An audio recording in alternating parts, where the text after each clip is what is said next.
Salam outsider, le débrief commence maintenant. Le Real Madrid l'emporte aujourd'hui 3-1 face à Pachuca. Première victoire de la part de Xabi Alonso avec le Real Madrid. Franchement, si on s'en tenait qu'à la victoire, on peut dire bravo au Real, bravo à Xabi Alonso. Les gars se sont gérés, ils sont allés chercher les 3 points. Cependant, le problème, il est simple, c'est que là, on parle du Real Madrid. On parle là du Real Madrid. On parle des bandits, des gangsters, des gars qui ne font que cela le mardi et le mercredi soir, nous traumatiser et gagner des Ligues des Champions. Cette équipe-là, normalement, elle doit, sur le papier, nous montrer des choses beaucoup plus intéressantes. Le Real a joué face à Pachuca aujourd'hui, ils ont encaissé 25 tirs. Franchement, entre vous et moi, c'est trop. C'est trop. Ils ont encaissé 25 tirs, c'est trop. Il y a un contexte à tout cela, il faut en parler. Le problème, il est simple, c'est que la dernière fois dans le débrief, je vous avais déjà averti. Je vous ai dit qu'Asensio est nerveux, je ne comprends pas pourquoi il est nerveux. Pourquoi Raúl Asensio est nerveux? Pourquoi il est aussi nerveux? Je ne sais pas. Moi, je ne suis pas là pour savoir ce qui se passe à gauche et à droite dans la vie privée des boys et tout. Mais je ne sais pas si c'est ses problèmes avec la justice ou quoi que ce soit là qui lui pose problème. Mais le boy doit se calmer. La saison passée, il est venu sur le terrain, il s'est géré, il a été plutôt bon. Ça fait de telle sorte que, pour la saison prochaine, beaucoup de gens comptent sur Raúl Asensio en se disant que voilà un jeune qui est capable quand même d'amener quelque chose dans cette équipe-là, qui est capable d'aider dans la rotation. Pourquoi? Parce que Eder Militao a été blessé, parce que Alaba a été blessé, parce que X, Y, Z, ils ont manqué de défenseurs. Donc, du coup, Raúl Asensio est arrivé. Il a éclos devant le monde. Il a été appelé en équipe nationale. Donc, du coup, on se dit que Raúl Asensio, normalement, dans sa progression, la saison prochaine, donc cette saison qui s'en vient, au Real Madrid, ça doit faire partie quand même de ces boys-là qui vont avoir énormément de temps de jeu défensivement. Ça fait 2 matchs d'affilée qu'il est en train de montrer à tout le monde. On dirait qu'il n'a pas envie. En fait, le boy, c'est-à-dire que je ne comprends pas. Il a construit un château de sable, il est en train de détruire son propre château de sable. Raúl Asensio, sincèrement, il faut qu'on en parle. En ce moment, il fait le tocard. Il ne se gère pas. Il ne se gère pas. La dernière fois, premier match du Real Madrid, c'est lui qui amène le penalty. Un penalty, il est bête. Je l'ai dit ici, je répète, je persiste. Mais Raúl, s'il te plaît, mais suis le gars. Suis le gars. On lui a demandé de suivre le gars. Il est incapable de suivre le gars. J'ai dit, tu es dans la surface de réparation. L'attaquant adverse a le ballon. Il est dos au but. Mais pourquoi tu l'attrapes? Pourquoi tu le ceintures? Il le ceinture. Mais gars, je comprends pas. Je comprends pas. C'est coller la petite ou c'est coller l'attaquant? Il est là en train de coller les gens, il attrape le boy, il y a penalty. Aujourd'hui, on est à la 7e minute. Asensio va 4 fois plus vite que Rondon. Rondon à l'âge de ton père, de mon père. Rondon, quand il joue à West Bromwich, il y a des boys là, ici, ils n'étaient pas nés. Rondon, c'est un ancien. C'est Rondon qui part. C'est Rondon qui part. Asensio qui... Il est nerveux. Franchement, il est nerveux. Il est nerveux, il n'a pas de sang-froid. Il n'a pas de sang-froid. Parce que je ne comprends même pas pourquoi il fait faute. Mais laisse Rondon partir. Rondon, au pire des cas, il claque une frappe de loin. Il tente une frappe, en fait. Parce qu'il n'a pas la vitesse. Parce que si tu cours derrière lui, à un moment donné, il sait que tu vas le rattraper. Au pire des cas, il protège le ballon. Il essaie de faire une protection de balle. Et il essaie de jouer avec un coéquipier. Et je pense même que c'est ce qu'il voulait faire. Asensio vient, il l'attrape encore une fois. Carton rouge direct. Je suis désolé, à mon humble avis, c'est mérité. Raúl Asensio ne se gère pas. C'est là où j'ai mal pour Xabi Alonso. Pourquoi? Parce que Xabi Alonso, ça fait 3 jours il prépare ce match. Ça fait 3 jours tactiquement, il est en train de calculer quelque chose. Il est même venu nous dire qu'Aurélien Tchouaméni, c'est la pièce maîtresse de je sais pas quoi, de son milieu de terrain et puis tout cela. T'as un Real Madrid qui a raté Zubimendi. Pour la première fois de l'histoire du football, Arsenal s'est géré sur un transfert. On a réussi à avoir le boy Zubimendi. Je suis content. C'est quand même pertinent. Le Real le voulait, nous on l'a eu, c'est bien. Il y a le boy Stiller qui est en Allemagne, on en parle beaucoup au niveau du Real. Angelo Stiller, on va voir ce que ça va donner. On sait que le Real, au milieu de terrain, il manque quelque chose. Modric va partir, Camavinga est blessé. Donc je me dis, c'est quoi le double pivot? Il vient en 4-3-3 avec Arda Güler-Bellingham. Arda Güler-Bellingham, les deux, ils se projettent. Je l'ai dit ici, moi, Aurélien Tchouaméni, je ne le laisse pas tout seul derrière.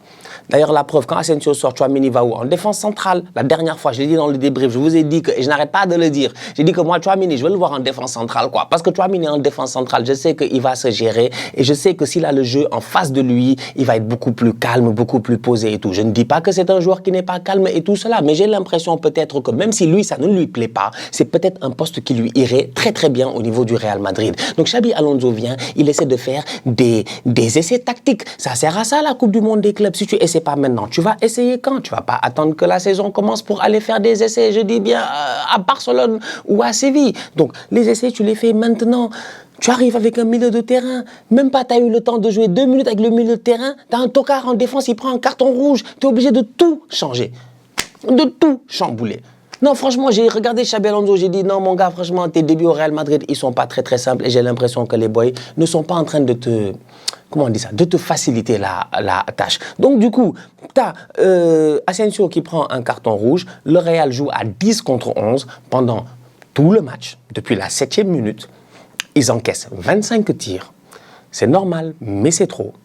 Sur le terrain, on se pose pas mal de questions. Moi, personnellement, je regarde l'équipe et je me dis, en fait, je suis désolé, Bellingham a marqué. Moi, je le félicite, bravo. Mais je reviens en 2022, à la Coupe du Monde au Qatar en 2022.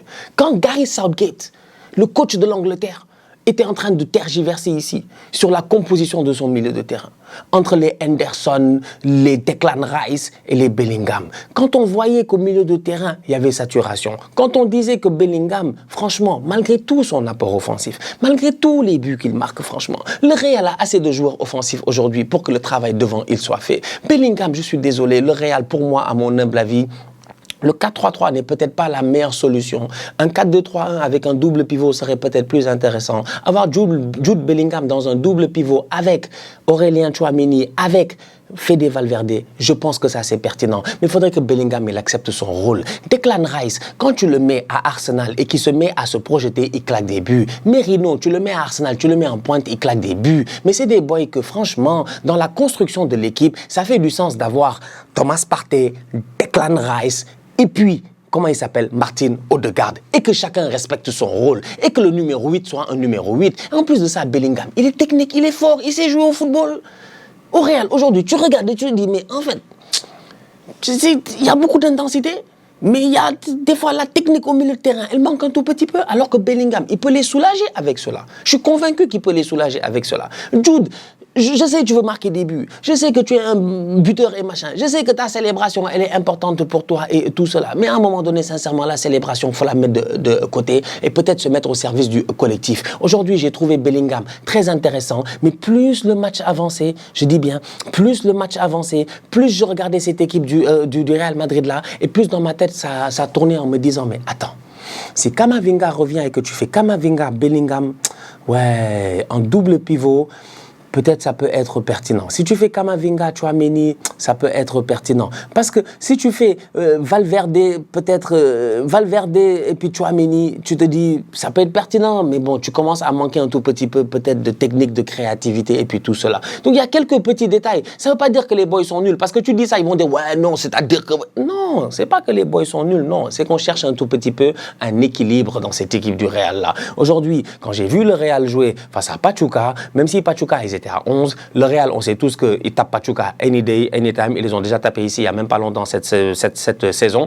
Donc, c'est pas comme si Pachuca était un grand adversaire et tout. Mais aujourd'hui, dans cette pré-saison-là, entre guillemets, dans cette Coupe du Monde des clubs-là, en fin de saison, à 10 contre 11, j'ai senti qu'il manquait un tout petit peu quelque chose. Et d'un autre côté aussi, j'ai envie de voir Arda Güler avec les clés du jeu. Et ça, c'est important. Arda Güler, il l'a dit d'ailleurs, il a dit qu'il se sent plus en confiance que Xabi Alonso, machin, tout cela. Donc, c'est un jeune titulaire en équipe nationale de Turquie. Il n'y a pas de raison qu'Arda Güler ne lui donne pas sa chance. La saison passée, quand il a eu l'occasion de jouer, il a toujours été assez pertinent, franchement, à part de quelques rentrées compliquées avec Carlo Ancelotti. Mais globalement parlant, la saison d'Arda Güler, la saison passée, elle est plutôt bonne. Arda, aujourd'hui, on le voit en tant que numéro 10, en tant qu'électron libre un tout petit peu, ayant un peu plus de latitude. S'il n'y a pas quelqu'un qui vient le trouver dans son espace, ça peut être un boy dangereux. Si tu regardes un tout petit peu parce que le premier but de Bellingham est très beau, il n'y a rien à dire, contrôle, frappe, pied gauche, parfait. Mais le deuxième but d'Arda Güler,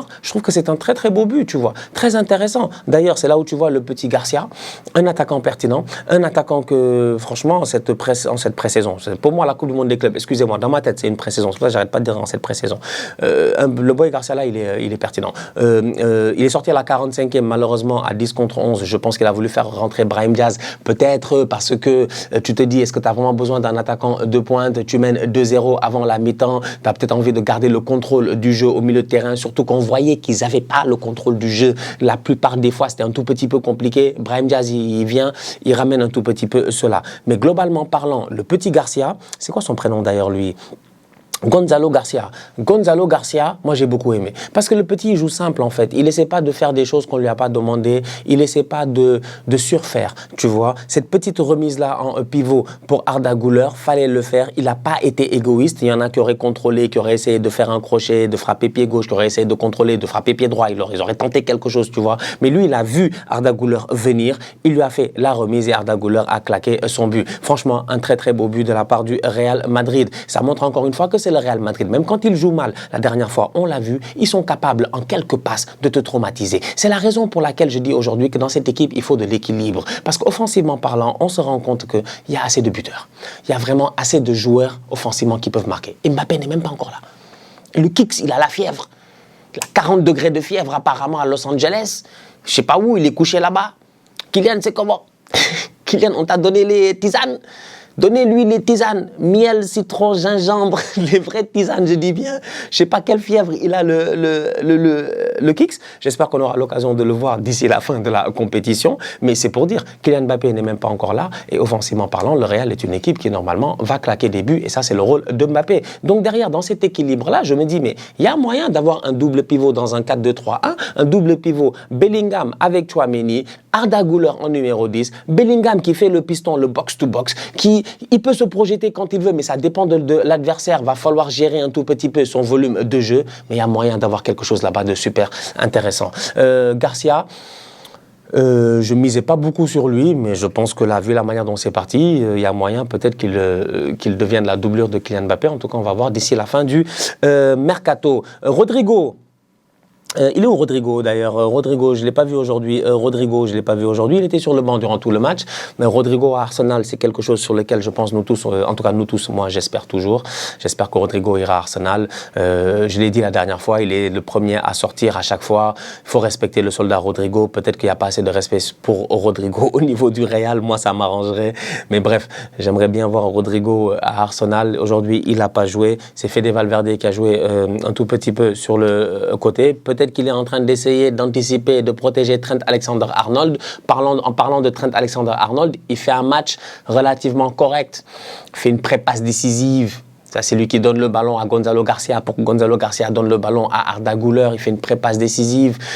Si tu regardes les statistiques de Trent Alexander-Arnold, offensivement, il n'y a rien à dire. Mais c'est normal, 92% de passes réussies. 3 passes longues réussies sur 4. Machin, je sais pas quoi. Mais c'est normal, c'est Trent, franchement, son pied là. Il est doux comme le pied de David Beckham. Lui, il n'a pas de problème. Le problème, il est simple. C'est quand il faut faire des replis défensifs. Le problème, il est simple. C'est quand le Real perd le ballon et que tu vois que Trent, il est complètement hors de position. D'ailleurs, Trent, lui, il est fou. Même à 10 contre 11, lui, il attaque. Le Real est à 10 contre 11. Tu pourrais croire que Trent va se dire non, je ne vais pas attaquer. Il s'en fout. Lui, il continue à monter. Et d'ailleurs, c'est là où il va faire sa pré-passe décisive. Donc, il faut donner du temps à cette équipe de Xabi Alonso, franchement. Il faut donner du temps à Xabi Alonso. Il faut donner du temps et du temps. C'est avec le temps qu'on verra si le Real est capable cette saison de concurrencer tout le monde, que ce soit en Ligue des Champions ou en championnat. Mais globalement parlant, moi, j'ai envie de dire que je vois des choses assez intéressantes. C'est vrai que le match n'est pas super bon. Thibaut Courtois a fait un très très bon match. Je l'ai dit la dernière fois, je veux voir Antonio Rudiger avec Dean Huijsen ou Antonio Rudiger avec Asensio, mais j'aimerais qu'il y ait un joueur d'expérience à côté d'eux. Mais quand je dis ça et que je vois la réaction de Rudiger à la fin du match, je me pose des questions. On me dit que Rudiger apparemment, peut-être, possiblement, allegedly, parce que moi j'ai pas vu, moi j'ai juste vu Rudiger, il voulait se battre avec quelqu'un. Apparemment il y a eu des insultes et puis tout cela.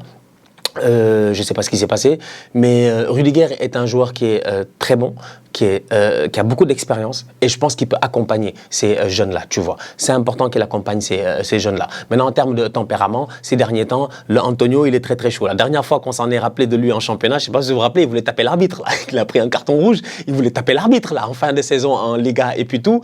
Là, ça a été un peu compliqué en fin de rencontre. Je ne sais absolument pas ce qui s'est passé. J'espère rien de grave, mais le retour de Rudiger, en tout cas dans cette le retour de Rudiger dans cette équipe-là devrait permettre à Xabi Alonso, peut-être, en attendant de voir si le Real va recruter un autre défenseur, d'avoir peut-être un peu plus de stabilité. Parce que là, derrière, ils font trop d'erreurs. Et pourtant, Dean Huijsen, il fait ses matchs. Lui, il fait ses matchs sans aucun problème, mais derrière, ça fait trop d'erreurs. Fran Garcia, il fait sa passe décisive, mais défensivement parlant, c'est compliqué. Il y a un boy là, Sanchez ou je sais pas quoi, il est rentré... C'est Guzman. Je pense que c'est Guzman. Non, Javier Lopez, c'est Lopez. Je sais pas, c'est Carlos Sanchez. Il y a un boy, il est rentré au niveau de Pachuca, il a failli tuer l'autre, des crochets à gauche, des crochets à droite, Arda Güler, tu vois. Fran Garcia, il est comme ça, il est comme ça, il est comme ça, tu vois. Ça a été... Défensivement, c'est compliqué au niveau du Real. Vraiment, l'objectif, si c'est toujours de marquer un but de plus que l'adversaire, ça marche. Quand l'adversaire en face, offensivement, ils sont très nuls. Mais il y a des équipes, vous-même, vous savez, si vous leur donnez 25 tirs, mais quelle que soit la situation, à 10 contre 11 ou à 11 contre 11, sur les 25 tirs, le ratio de but n'est pas de 1. Parce que Pachuca, ils ont perdu 3-1. Il a fallu que la frappe soit contrée par Aurélien Tchouaméni, tu vois. Il y a des équipes, tu leur donnes autant d'occasions, ils te tapent. Donc le Real va devoir se gérer. Mais encore une fois, pas besoin de s'exciter. Il faut juste donner à Xabi Alonso le temps qu'il faut. Vinicius.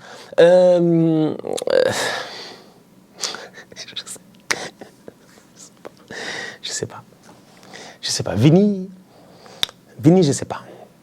Vini, peut-être il faut le piquer un peu. Peut-être il faut le ramener à l'école du tocarisme. Peut-être il faut le piquer juste un peu. Vini doit venir en cours d'été. Là, c'est l'été. C'est l'été. Vini doit venir en cours d'été. C'est pas méchant les cours d'été. C'est vite fait, franchement. Tu viens de 9h à midi, tu viens, franchement. L'après-midi, tu es libre. C'est pas l'année scolaire, tu vois. Mais c'est les cours pour les tocards. C'est les cours. Vini a besoin un tout petit peu qu'on le secoue quand même, franchement. Parce que Vini, de temps en temps, j'ai envie de dire, mais où est mon Vinicius? Où est mon Vinicius? À un moment donné, il a essayé de faire quand tu soulèves le ballon là, il a essayé de faire ça, mais il a complètement raté, il est tombé sur le gars. Vini, c'est un acteur en fait. Vini, en tout cas. Donc voilà, match du Real. Victoire 3-1. Peut mieux faire, doit mieux faire, mais première victoire sous l'ère de Xabi Alonso. Des points positifs, Arda Güler, Bellingham fait un bon match. Garcia,